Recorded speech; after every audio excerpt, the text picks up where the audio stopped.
Hey, what's up everybody? Platform Disciple here, and today I'm bringing you a different sort of video where I will be going over very strange or less intuitive card interactions in the game, just to let you guys know, what happens in these sorts of scenarios. And for some of you, you might immediately know what kind of scenarios I'll be talking about, and for others of you, I'll set up the scenarios and give you guys a minute to think about what you think will happen, and then I'll tell you about the results.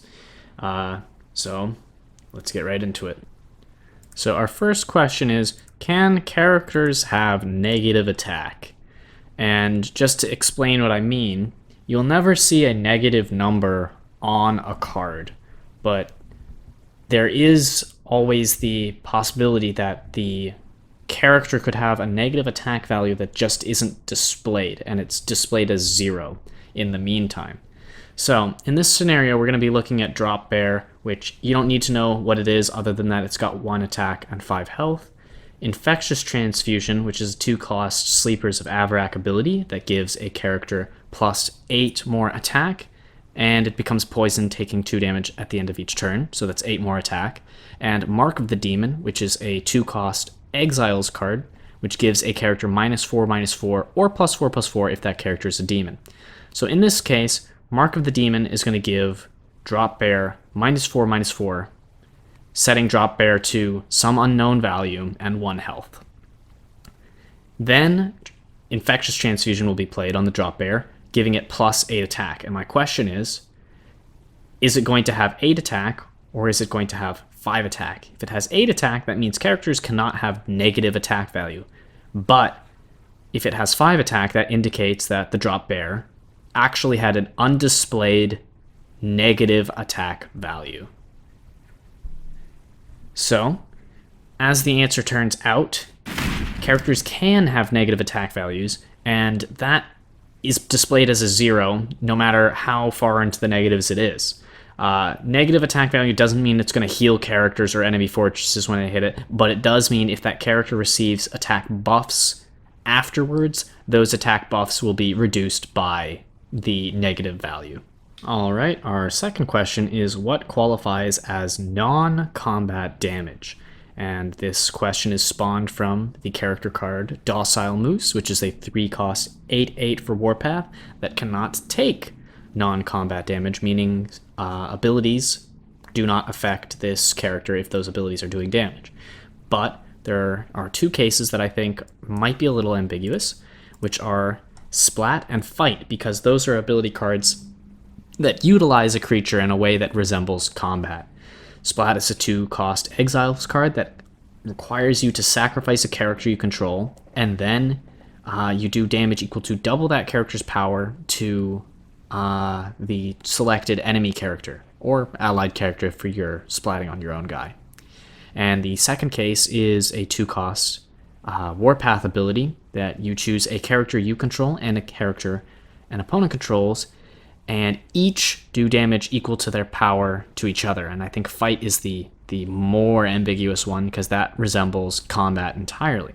The question is, are these cards damage negated by Docile Moose or not? As some of you may have expected, these cards are in fact negated by Docile Moose. Docile Moose does not take any kind of damage from any kind of ability cards.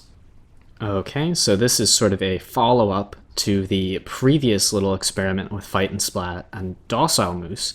This one we're going to be looking at a different case, which is Demon Hunter, or other cards similar to this one that do special damage to certain kinds of characters. So Demon Hunter costs 3, it's neutral, 6/8, and it does double damage to demons. The question is, do Splat or Fight allow for the double damage effect to transfer onto demons if you sacrifice Demon Hunter to Splat or use Demon Hunter as your character to fight with Fight? Now the answer is, for Splat, the damage is not doubled. You might have noticed that it does 12 damage, but that's the initial doubling from Splat. If it was doubled again, then we'd have reason to believe that the Demon Hunter effect was applied, but it is not. Splat does the damage. Whereas with Fight, the damage is doubled because Demon Hunter is doing the damage. So this means that Fight is going to apply the effects of combat damage. And although I have not tested this, I presume this also applies for things like Infect and other effects where the character does damage through any means. Okay, so the remainder of the interactions we're going to look at mostly involve Evolving Parasite, because that is a particularly tricky card. And cards that are similar to Evolving Parasite, we're going to be looking at how all those interact with each other. So, Evolving Parasite says if it would enter combat with a character, that character dies, and when Evolving Parasite kills a character, it transforms into that character. So our first question is, if both me and my opponent have an Evolving Parasite and they go toe-to-toe with each other, what's going to happen based on priority? Does it matter who has priority? And if so, what happens? The answer is that priority does not matter. Both Evolving Parasites will kill each other. It's not like the player with priority keeps their Evolving Parasite and the other goes away. It's they both kill each other. Okay, the next one we're going to look at is how Evolving Parasite behaves with Two-Face. And I don't think this is a particularly important one to do, but it could come up in your Rift Run or something. So Two-Face says the first time it dies, your opponent gains control of it instead of it going to the graveyard. So if I have an Evolving Parasite and my opponent has Two-Face, question is, what happens to the Two-Face that gets killed? What happens to the Evolving Parasite? And so on. The answer is that Evolving Parasite will kill Two-Face, giving me the Two-Face. And Evolving Parasite transforms into a Two-Face. Now, the Two-Face that Evolving Parasite transforms into is a Two-Face that has not died yet, which means that if the once Evolving Parasite, now Two-Face, dies, my opponent will get back control of it. So basically it looks like this. Evolving Parasite versus Two-Face transforms into two Two-Faces on the side of the person who had Evolving Parasite, and then later, when the one that was originally Evolving Parasite dies, it will go back to the original owners. Alright, next we have another very niche case involving Parasite, and an ability card called Ethereal Fusion, which most people won't play, but who knows, you might see it at some point. So, it's a 5-cost card. You choose 2 characters when you play the card, and if those characters enter combat with each other this turn, they are removed from the game and create a new character under your control with their combined power and health. So the question here is, if Evolving Parasite is one of the selected characters, which will happen first? Will Ethereal Fusion's effect kick in first, or is Evolving Parasite going to kill something before Ethereal Fusion goes off? The answer is that Ethereal Fusion is going to go off first, and it's going to remove both characters from play and put the combined character back under the control of whoever started with the Ethereal Fusion.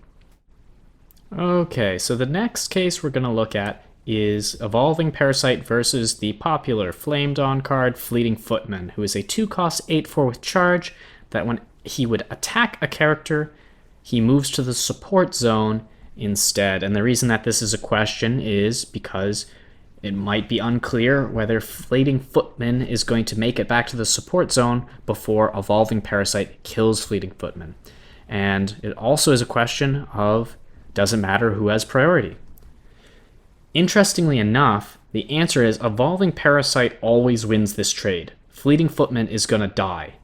But if the player with Evolving Parasite had priority, then their Evolving Parasite is going to kill and transform into the Fleeting Footman. But, and I can't explain this to you at all, it might be a bug, if the player with Evolving Parasite does not have priority, the Fleeting Footman is going to die, but Evolving Parasite doesn't transform. I have no idea why that happens, but that's going to be better for the player who has Evolving Parasite, because their Evolving Parasite will be able to go on and then kill another character later. Okay, now we're looking at a similar card, Princess Hennekree from the Exiles faction, a 5-cost 8/8 with Infect, and Hennekree has, if it would enter combat with a character, she retreats and diseases that character instead, similar to the Fleeting Footman effect.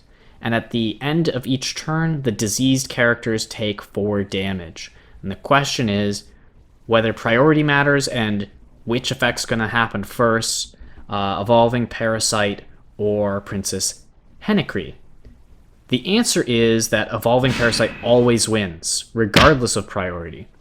But equally important is that Princess Hennekree's Infect ability does still happen and apply to the Evolving Parasite. So what's going to happen is the player with Evolving Parasite is going to get a Princess Hennekree that is infected. So their Princess Hennekree is probably going to die in just 1 to 2 turns, and then it will go back to the player who owned a Princess Hennekree to begin with, because it's been infected. To wrap things up, we're going to be looking at Princess Hennekree again, and Fleeting Footman again. No Evolving Parasites this time. And the question is, as per usual, what happens when these characters meet and their effects should happen? Question is, does Fleeting Footman escape before getting infected or not, and does priority matter? The answer, as you may have been able to guess from the previous cases, is that Princess Hennekree is going to infect the Fleeting Footman regardless of priority, resulting in the Fleeting Footman dying and coming under control of the player who owned the Princess Hennekree. Alright guys, so that's all I have for today. I may continue this sort of Did You Know / Mythbusters-esque series in the future with lots more interactions. Go ahead and give me suggestions, because I know there's a lot, but I might not come up with them all. So hit me up in the comments with anything that you don't know how it's going to work.